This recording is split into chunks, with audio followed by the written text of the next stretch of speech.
آپ کو بٹھا دیتے ہیں وہاں بزرگوں کی عزت ہوتی ہے، خاک بزرگوں کی عزت ہوتی ہے۔ شرم آنی چاہیے ہمیں اگر ہم انگریزوں کی تعریف کرتے ہیں، شرم آنی چاہیے اگر ہم ان کے اخلاق کی تعریف کرتے ہیں، جہاں پہ حکومتی سطح پر قرآن مجید جیسے عظیم کتاب کی بے حرمتی اور بے عزتی کی اجازت ملتی ہے، ایسے لوگوں کو ہم با اخلاق کہتے ہیں۔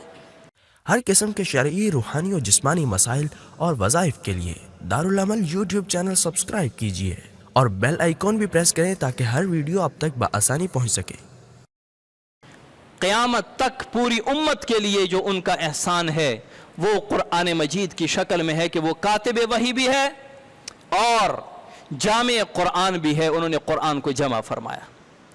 قرآن سے یاد آیا، یہ خبیث الفطرت لوگ جن کے پیچھے آج کل مسلمان اندھوں کی طرح بھاگ رہے ہیں کہ یورپ ترقی کر رہا ہے، سویڈن ترقی کر رہا ہے، فرانس ترقی کر رہا ہے اور وہاں کا اخلاق بہت اچھا ہے، وہاں پہ آپ بس میں بیٹھیں تو آپ جائیں تو وہ سیٹ چھوڑ کر آپ کو بٹھا دیتے ہیں، وہاں بزرگوں کی عزت ہوتی ہے، خاک بزرگوں کی عزت ہوتی ہے۔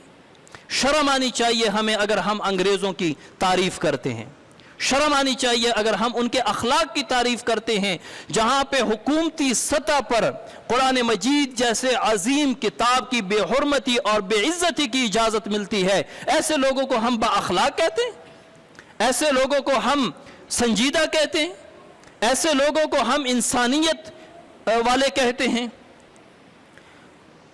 یہ کرتے کیوں ہیں؟ ہم نے آج تک کسی ہندو کی کتاب بھی نہیں جلائی، ٹھیک ہے ہم سمجھتے ہیں تورات آسمانی کتاب ہے، زبور آسمانی کتاب ہے، انجیل آسمانی کتاب ہے، اس لیے ہم ان کی عزت کرتے ہیں، اگرچہ وہ تحریف شدہ ہے لیکن اس میں اللہ کا نام بھی ہے، اس میں انبیاء کے نام ہیں، لیکن ہم نے تو کبھی کسی ہندو کی کتاب بھی نہیں جلائی، ہم نے تو کبھی کسی سکھ کی کتاب بھی نہیں جلائی۔ اسلام اور مسلمانوں کے اخلاقی اقدار کا عالم تو یہ ہے، اور جن کے ہم دن رات تعریفوں کے پل باندھتے ہیں۔ انگریزوں کے اخلاق بڑے اچھے ہیں، ایک کتا ندی میں گرتا ہے اور انگریز 3 4 5 اس کو رسی سے نکالتے ہیں، ویڈیو بنتی ہے، مسلمان اش اش کرتے ہیں، مسلمانوں کا کتا گرا ہوتا تو اب وہ اس کو پتھر مارتے، یہ دیکھو کتا نکال رہے ہیں، وہ کتوں سے بدتر ہے جو قرآن کی بے حرمتی کرتے ہیں۔ ایسے لوگوں کی تعریف کرتے ہوئے مسلمانوں کو شرم نہیں آتی؟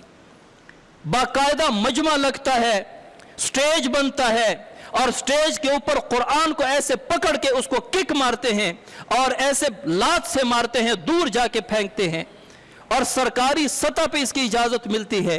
یہ پرسوں ترسوں کی بات ہے سویڈن کی، اور مسلمان کہتے ہیں انگریز بڑے با اخلاق۔ شرم سے ہمیں ڈوب مرنا چاہیے جو ان کی تعریفیں کرتے ہیں۔ اب یہ کوئی انسانیت ہے؟ یہ کوئی آزادی اظہار رائے کی کوئی شق ہے، کوئی بات ہے؟ وہ کہتے ہیں کہ جی ہر بندے کو اپنی رائے کا اظہار کی اجازت ہے۔ رائے کے اظہار کی اجازت ایسے ہوتی ہے کہ آپ کسی مذہب، کسی دین کے مقدس کتاب کی توہین سر عام کریں؟ یہ آزادی اظہار رائے ہے؟ حقیقت کیا ہے؟ کرتے کیوں ہیں؟ کیونکہ وہ جنگ کے میدان بھی مار کھا چکے ہیں اور دلیل کی میدان میں بھی مار کھا چکے ہیں۔ نہ وہ مسلمان اور اسلام کے سامنے نہ میدان جنگ میں ٹک سکتے ہیں اور نہ دلیل کی بنیاد پر وہ ٹک سکتے ہیں، تو ان کے پاس کوئی راستہ نہیں ہے سوائے اس لیے کہ وہ مسلمانوں کے مقدس کتاب، مسلمانوں کے پیغمبر کو تکلیف اور ان کی بے حرمتی کر کے مسلمانوں کو تکلیف پہنچاتے۔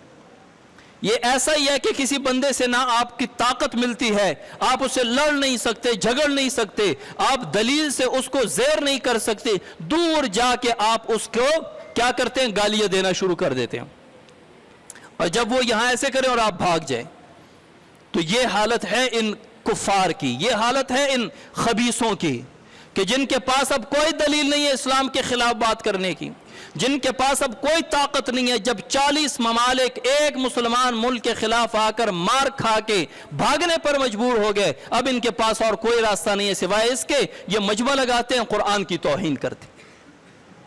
بس ان کے پاس یہ رہ گئے اور ان کے پاس کچھ نہیں۔ اور ہم مسلمان کیا کہتے ہیں؟ نہیں، سفارتی تعلقات قائم رہے، سفارتی تعلقات کو نہیں چھیڑنا۔ خاک میں ملے ایسے سفارتی تعلقات،